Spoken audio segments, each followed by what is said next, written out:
Hello, ladies and gentlemen. My name is Phyllis Italiano. I am the hostess of this show called The Democratic View. And with me today is a very beautiful woman who is also very, very smart. And we're lucky enough to have elected her this last go-round as our councilperson on East Hampton Town Board. And so here she is, Sylvia Overby. Thank you. What a nice introduction. Thank you so much. That's lovely. Good to be here. Good to see you. Okay, I actually wanted to talk today about women in politics. I happened to go to the Hampton special last Saturday with a woman by the name of Gloria Felt, who used to be the head of Planned Parenthood. And she gave a very interesting talk about women in our culture. And one of the things she mentioned, she started out with actually, is that women make up 51% of the population, 54% of the electorate, but yet are only 17% of the elected officials of this country, which is amazing and actually not way up there worldwide as far as having women in politics. So I wanted to have a political woman on today telling us about how she got started in politics. I want you to start from when you came to Amagansett. And how I got started was there was an issue that was forming in Amagansett, and the place to go and talk about issues was the Amagansett Citizens Advisory Committee. And at that time, they met in the school in the gym. We all sat on the bleachers, and I think it was Maury Bloodstein that was actually the head of that CAC at that time. So getting involved with the issue, and then a couple years later, I was chair of the Amagansett Citizens Advisory Committee. And from that position, I was there for at least 5 years. And then I went to the town planning board and was very fortunate to be nominated for that and put on it, and was chair of the planning board for 4 years, vice chair for 2, and a member for 1. And that kind of propelled me into the next step, which was running for election. So you were how many years in total on the planning board? 7.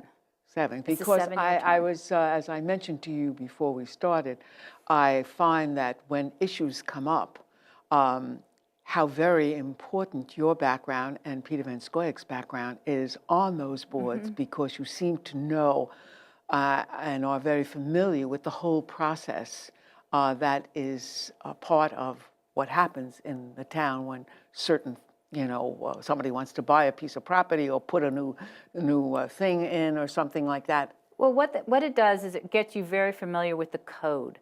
And the East Hampton Town Code, I think, is in some ways a brilliant piece of literature. It's, and I'm saying that a little bit tongue-in-cheek, but it has answers in it. They're not always in the right place for me, but if you have a question about something, you can find an answer for it. And I discovered that actually when I was doing Amagansett Citizens Advisory Committee, because I thought, oh, they can't do that, or oh, they should be able to do that, and you could find the answer in the code. So you get familiar with what is available. Then when you're on the planning board, you get familiar even more so, and you get really good advice from your planners. It's a great planning department, and lots of women in the planning department, and they do an excellent job, and they really guide us through a lot of the issues. Well, women are planners, aren't we? We are. We plan from the minute we get up in the morning. That's right. Dinner, all That's that kind of stuff. Now, I want to go back to this idea of the code. Where do you find the code? If I wanted to look up something, Code's online. Right now, it's online, and back in the day, it was not. But it's online. You can go to just Google Town of East Hampton, and our site will pop up. And so you go to the town website. And then in the town website, on one of the sidebars, I can't remember if it's on the left side or the right side, it'll say town code. I believe it's there. If not, there's little pop-down menus, and you can get to the town code that way. And it's really easy. They have a little search when you get to the town code. You can, if you're looking for something to do with farming, you just put in farming, and all of the issues that have to do with farming will come up. So it's really easy to search. Well, I'll have to try You that. will. You'll have to try it. So if you're interested in a mass gathering permit, and a lot of the permits are also online, but you want to know the rules for mass gatherings, they're all online. You can find it. So it's a good tool. What did we do before the internet? That's what We I'm all had wondering about. books. You'd go down and I guess we all had to go somewhere. You had to go somewhere, right? So what I really want to talk about is, why are there so few women in politics? What is it that, how do you manage your life? I know you're a wife and a mother, although your children are raised. My children are grown, yes. Grown, which is always a relief.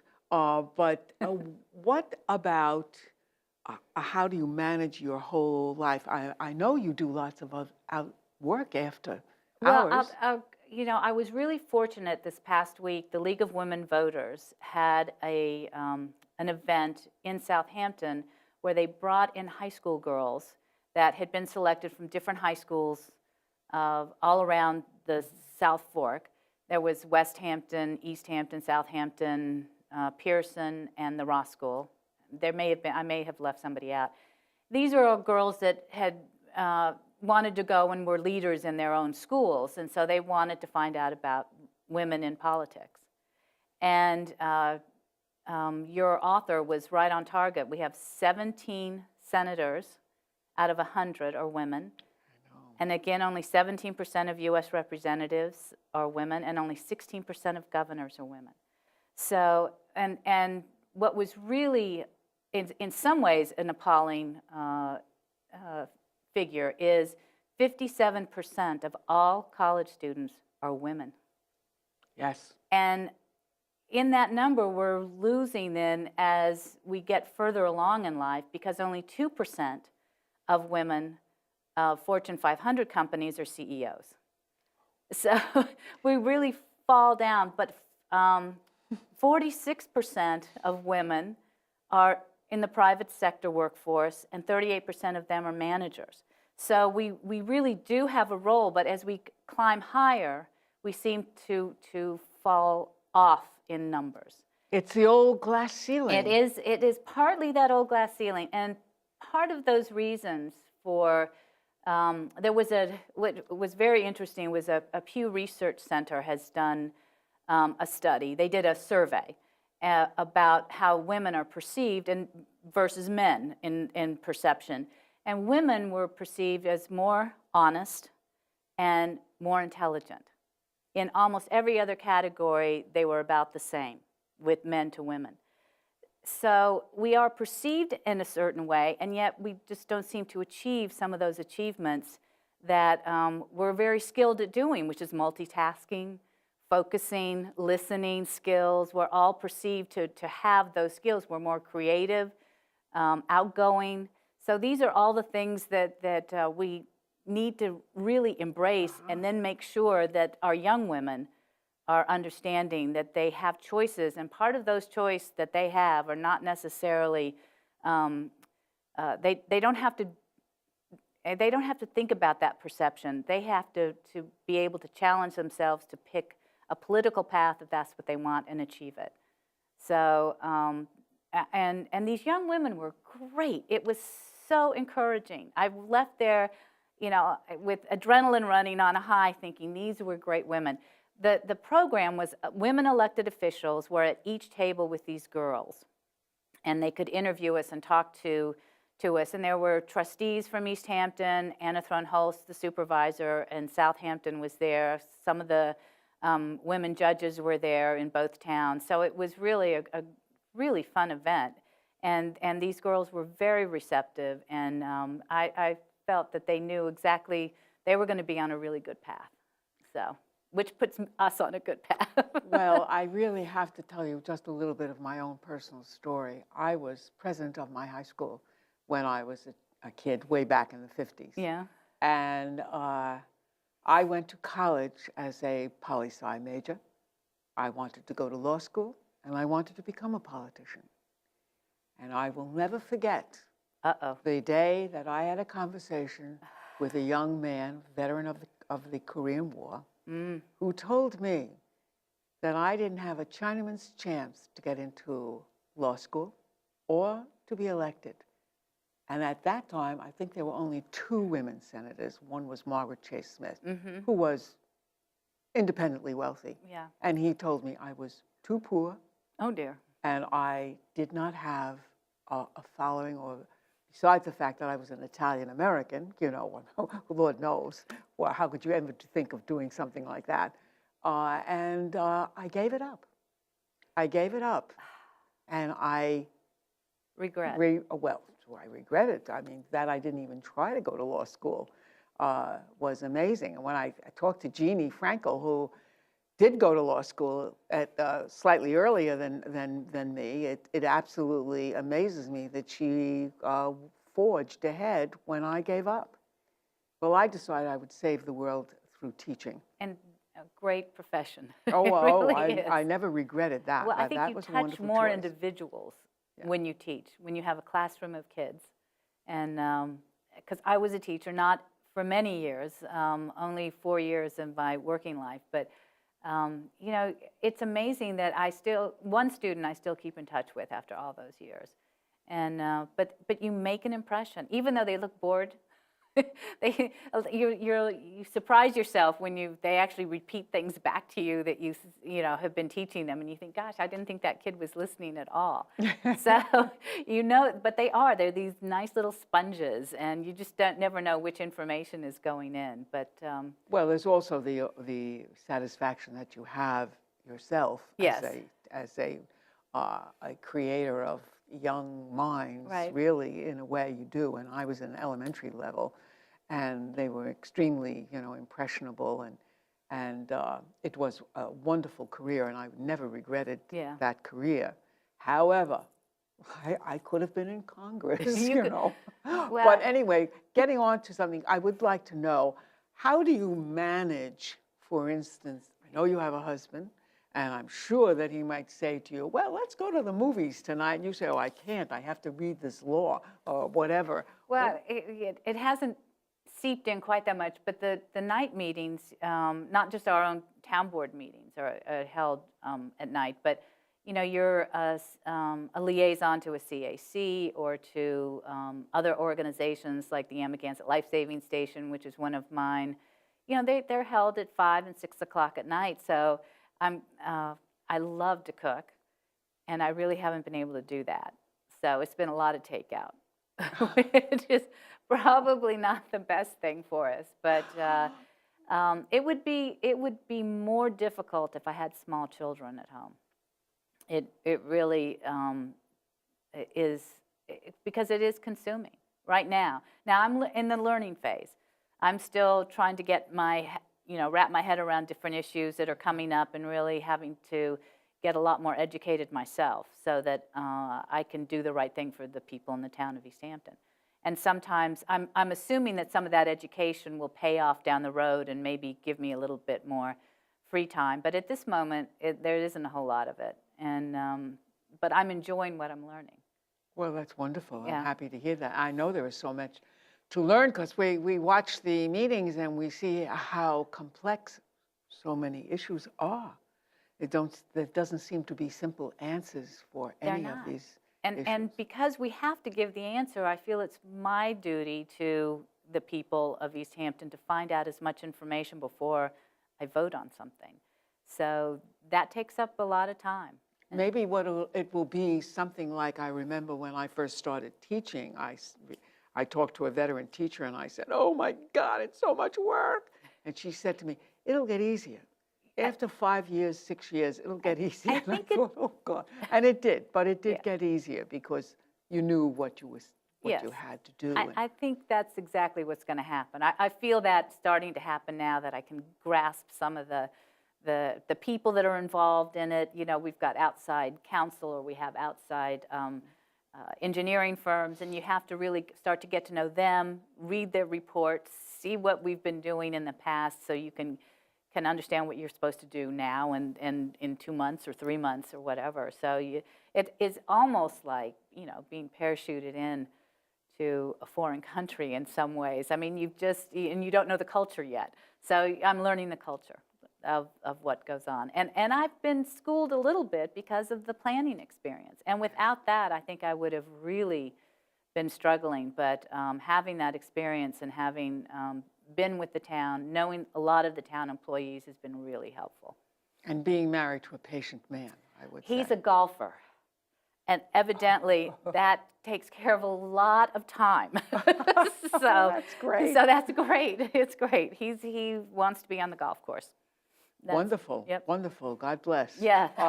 And now that's what you're talking about with having young children. I know many of us who are active in the town politics get a little discouraged that we don't seem to attract, people with young children into being active.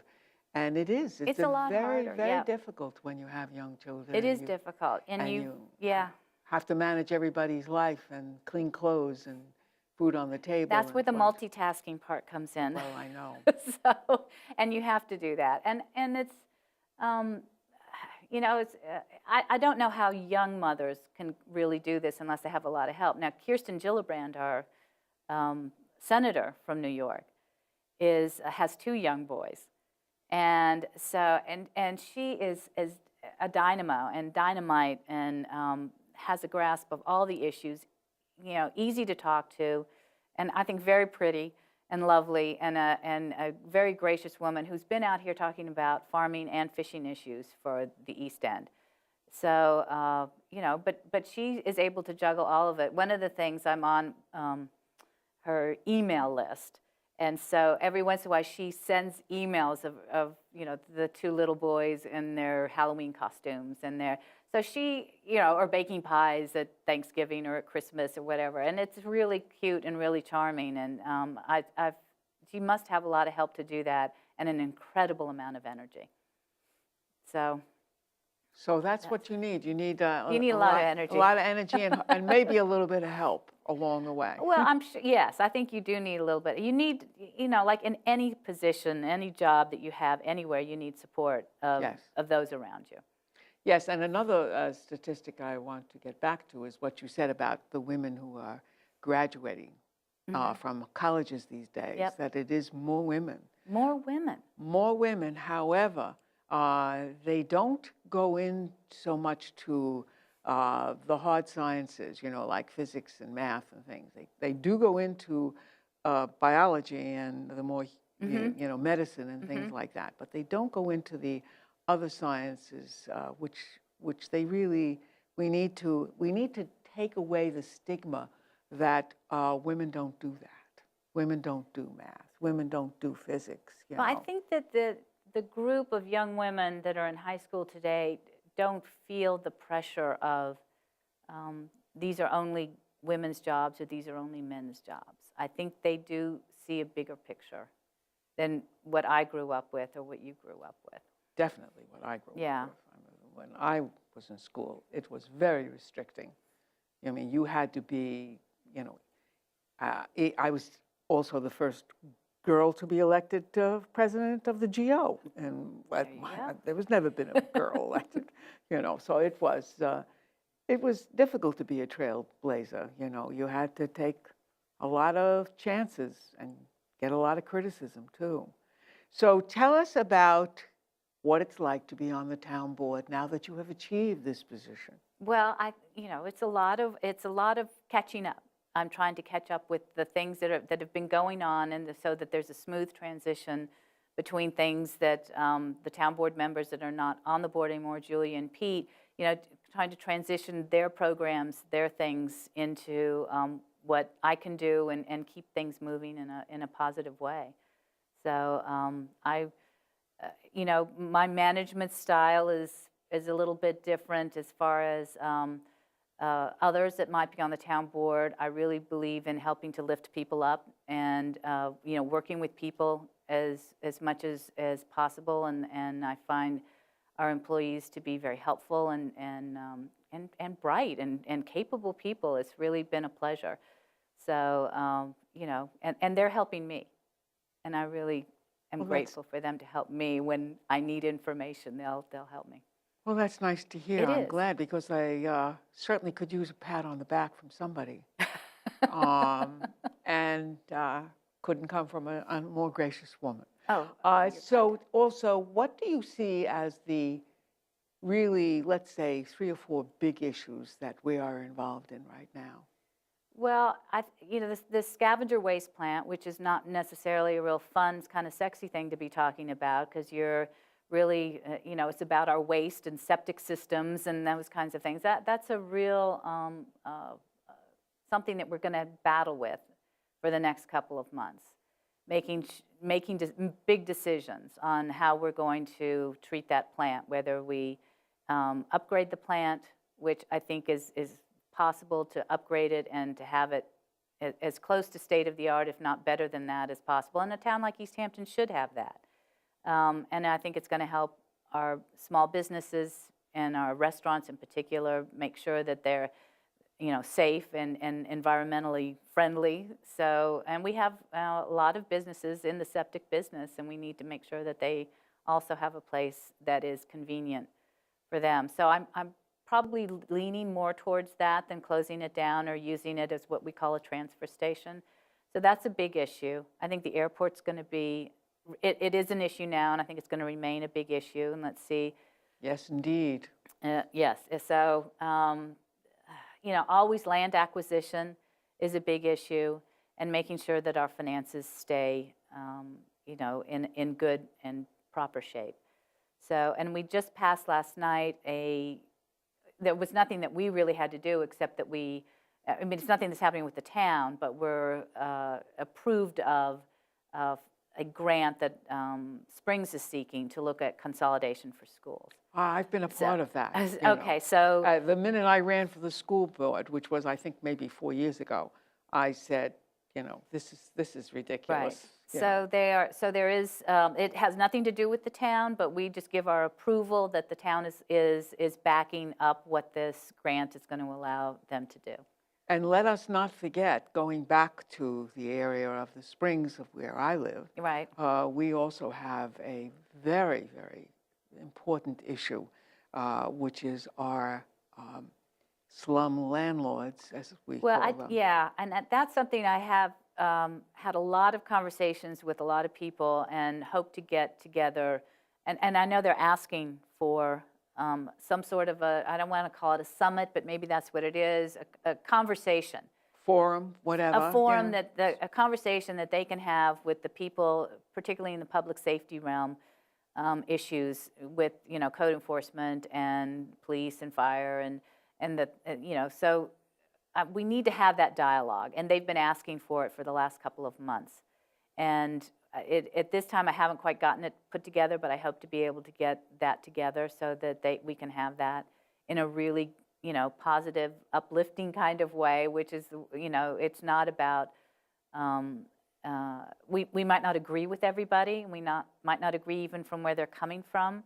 On either side of the issue, code enforcement, we might not agree with how they're handling it. We might not agree with, that Springs is maybe thinking that all issues can be solved at the same level, that we need to look at the worst issues first, and then maybe the smaller issues will take care of themselves. So there's this balance that has to take place, and I'm hopeful that we can get this a group together, that we can have this conversation open to the public always, so that Well, we all look forward to that, Well, because good. I think that one of the things that has been so frustrating is that we have asked for this kind of thing, Right. and have not been, acknowledged as we would hope the Right. government of the town would be willing to listen to what we have to say. Yeah, there's a little bit of pushback there from the town's point of view. So that's why I would really like to work with all the officials to be, have that conversation. Well, I think they would be very happy to hear that. Good. Well, And so what do you do to relax now? wow. Winter is a little different. I'm looking forward to the beach and looking forward to. Gee, aren't we all? Oh, we all. Just those better days. I love my garden, and I want to see the flowers come up, and I have a solution with the deer that I hope is going to work. And it's two different products that 1 week you put this product on it, you spray it on, and then you wait for 2 or 3 weeks, and then you spray the other one, because I think they get used to what's on there, and then they just go ahead and keep eating. So far, for 2 summers, that's worked really well. I have been saving my hair. I do that too. Because I just took a pair of stockings, and I'm going to cut them and make little things and put these pouches all around. Right. you know. Supposedly, I don't And know I feel what that so works. badly for them too. I feel like, please go eat somebody else's Yeah, just because go I say- don't want to hate you. I know, that's true. You know, because after all, they do have a right to live. Yeah. True. You know, as True. do we all. So, but that's what I like to do is things outside. So right Me now too. I'm waiting for those things to Well, I happen. plan this weekend. It's going to be 60 tomorrow. I So know. I'm going to start working. Anyway, we thank you very much. Thank you. And I hope to see you again sometime Thank when we you can so go much. on. This is always fun, Yeah. always fun. And I love talking about women's issues. So Yes. ask me back again. It's Women's Month was last month, but I'm glad we're still talking about it in the month of March. It is March. Yeah, we are. It's Women's. March is Women's History Month. Oh, I thought it was also in February. No, February is Black History Month. Okay. You're talking I to thought a they- teacher. I am. Thank you. You're Thank you. welcome. Well, come again. We really love having you.